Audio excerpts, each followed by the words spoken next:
A University of South Alabama college student making a name for herself in the world of forensic genealogy. As a sophomore, Olivia McCarter has helped solve 3 cold cases in 1 year.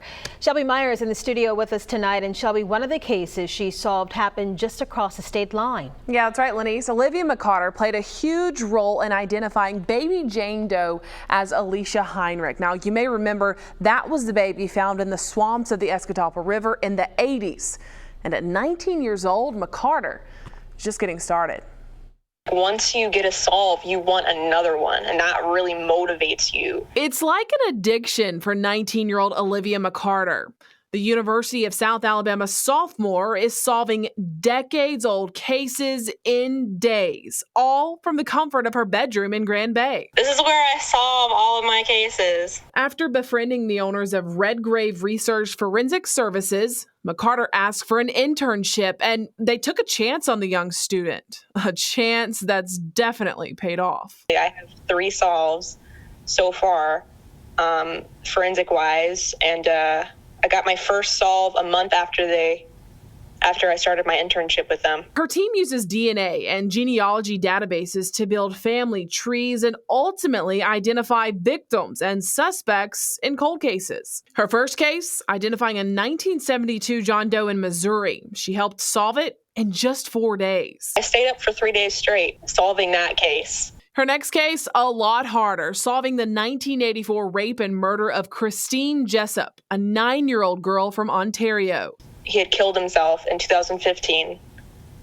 He was a friend of the Jessup family. His kids and Christine were, they had played together. They had done an autopsy on Calvin and had a blood sample, so we could just do that 1-to-1 comparison, and it turned out to be 100% Calvin Hoover that did this.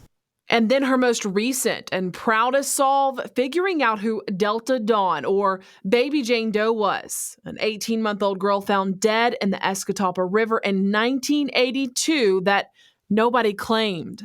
That one took 52 days to solve.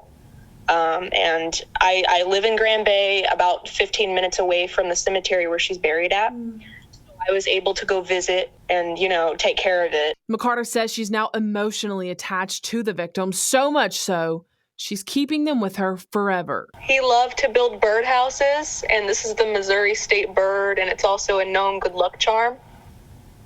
And then for the Jackson County case, these are Alicia's flowers.